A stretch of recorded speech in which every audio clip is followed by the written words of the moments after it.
புனிதப்படுத்தும் புனிதர்கள் நவம்பர் 13. இன்றைய புனிதர் இளமை புனிதர் ஸ்டானிஸ்லாஸ் கோஸ்கா. 1550 முதல் 1568 வரை இவர் போலந்து நாட்டினர்.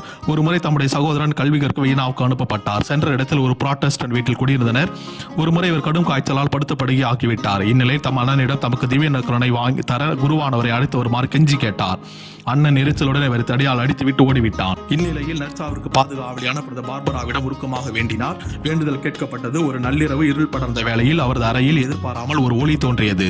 பார்பராவும் இரு வானதர்களும் தோன்றினர். அந்த வானதர்களின் கரங்களில் திவ்ய நற்கருணை ஏந்தி நின்றனர். புனிதர் முழங்காலிட்டு அதனை பக்தியுடன் பெற்றுக் கொண்ட உடனே நோய் நீங்கி நலமடைந்தார். இதே போன்றதொரு புதுமை இன்னொரு முறை தோன்றியது. மரியன்னை குழந்தை இயேசுடன் தோன்றினார்.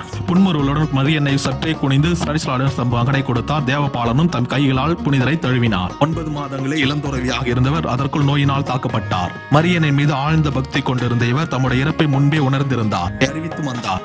விண்ணேற்பு பெருவிழாவன்று தாம் இறக்க போவதாக கூறி வந்தார். அதன்படி ஆகஸ்ட் 14ஆம் நாள் நள்ளிரவில் அவரின் முகம் ஒளிர்ந்தது. அருகில் இருந்த ஒருவரிடம் மரியன்னை கண்ணீர் பலருடன் என்னை விண்ணகம் எடுத்து செல்ல வந்திருக்கின்றனர் என்று சொல்லி புன்முறுவலோடு தம் ஆன்மாவை இறைவனிடத்தில் கையளித்தார். இன்றைய புனிதரிடமிருந்து கற்றுக்கொள்வோம். புனிதராவதற்கு வயது ஒரு தடையன்று. இளமையிலேயே புனிதம் அடைய முயற்சி மேற்கொள்வோம்.